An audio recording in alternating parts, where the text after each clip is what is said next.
এবার আরজিকর কাণ্ডের প্রতিবাদ ও অভিযুক্তদের কঠোরতম শাস্তির দাবি জানিয়ে রক্ত দিয়ে রাষ্ট্রপতির উদ্দেশ্যে চিঠি লিখলেন ঝিগিরা হাই স্কুলের প্রাক্তনীরা। দিয়ে চিঠি লেখার কারণ একটাই আমাদের, যে আজকে দেখতে যা পাচ্ছি আমরা টিভি মিডিয়া, আমরা বিভিন্ন সোশ্যাল মিডিয়া আপনারা দেখতে পাচ্ছেন যে কি হচ্ছে, ডাক্তারবাবুরা কিভাবে তারা ন্যায় বিচারের জন্য লড়াই চালিয়ে যাচ্ছে।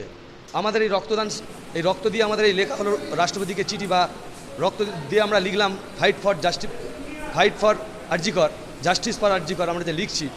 কারণ আমরা শুধু এই লড়াইটা এই ঝিকিরা হাই স্কুলের প্রাক্তন ছাত্র সমাজের মধ্যে রাখতে চাই না। এমন হলে আমার দেশ সমস্ত রক্ত দিয়ে কলকাতার রাজপথে পর্যন্ত গিয়ে আমরা রক্ত দিতে রাজি আছি। হ্যাঁ, আমরা হচ্ছে সমস্ত রক্ত দিয়েই আমরা এই প্রতিবাদ জানাতে চাই, ধিক্কার প্রতিবাদ জানাতে চাই, ধিক্কারভাবে, যে একটা নারী কেন প্রতিবারের জন্য এই ভারতবর্ষের বুকে, এই পশ্চিমবাংলার বুকে বিশেষ করে কেন নারীরা এভাবে